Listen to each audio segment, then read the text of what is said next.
The state budget is a done deal, passed in the early hours of Friday morning. One of the big debates was over teacher raises. Arizona's teacher pay ranks dead last in the country. The legislature approved 1% raises for next year and the year after that. That's more than double what Governor Doug Ducey wanted, but still less than the rate of inflation. Superintendent of Public Instruction Diane Douglas has her own ideas for boosting teacher pay.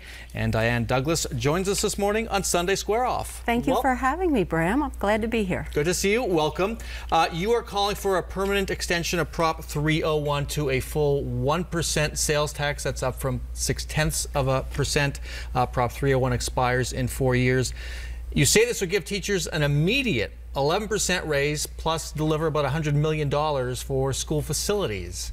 Explain the math there. Well, the extension, we have to extend Prop 301 first. We can't give our teachers raises on money we don't have. But the idea is that we target a 0.4 cent addition to that to bring it to the full 1 cent, dedicating that specifically to teacher salaries. So just that 0.4 goes to teacher salaries, and that's... And part to capital funding, which we know is way overdue to be brought in line. And that would just be a permanent extension, would not have to be renewed. That's my plan. Okay, that's your plan. Governor Doug Ducey appears to have his own ideas about Prop 301. He indicates he supports extending it, but it's not very clear he supports raising it. You know, he said, I'm not raising taxes when I'm governor. In fact, I'm cutting taxes every year. So why would he get on board with this? But what we're asking is for the citizens to weigh in on this piece. This is a ballot initiative. It would be to continue it, to raise it, to extend it permanently. Because I've had the privilege of traveling the state 3 times now, Bram, and overwhelmingly, didn't matter where we were, north, south, east, west, conservative, liberal, Republican, Democrat, however you wanted to define the citizens of Arizona in that area, overwhelmingly, they told me, we want our teachers paid better.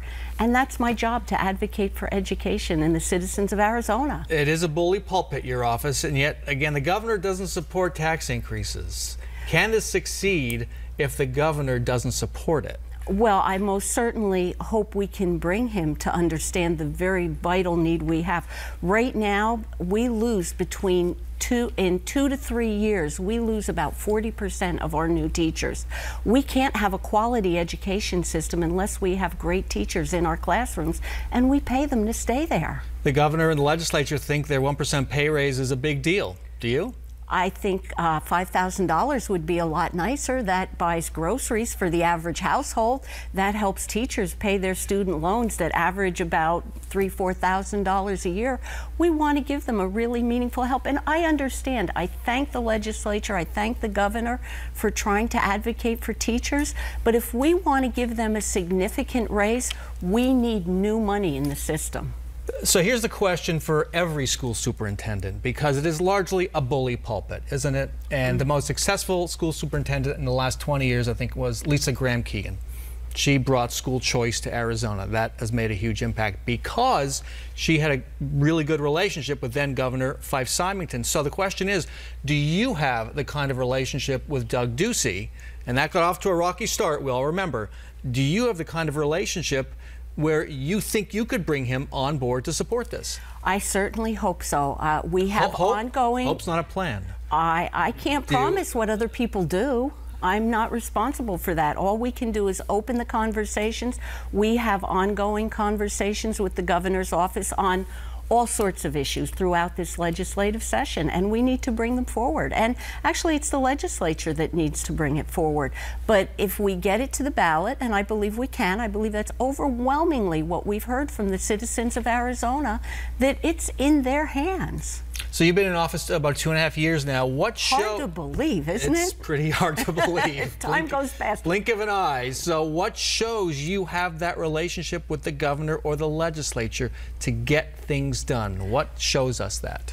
We have ongoing dialogue. Is it more than just dialogue? Can you point to something the governor did or the legislature did that shows That was all about Diane Douglas, or you had a big all the discussion that we're having about education through the legislation session. We've been advocating for teacher pay since I've been in office. We've been talking about it, and lo and behold, everybody's trying to have the education budget and the teacher raises. So you think you're responsible for that? I think I'm driving a lot of that discussion. Okay, we're going to have more of our discussion when we come back. Diane Douglas on the education bills passed by the legislature and how Donald Trump's health care plan could affect Arizona. Stay with us.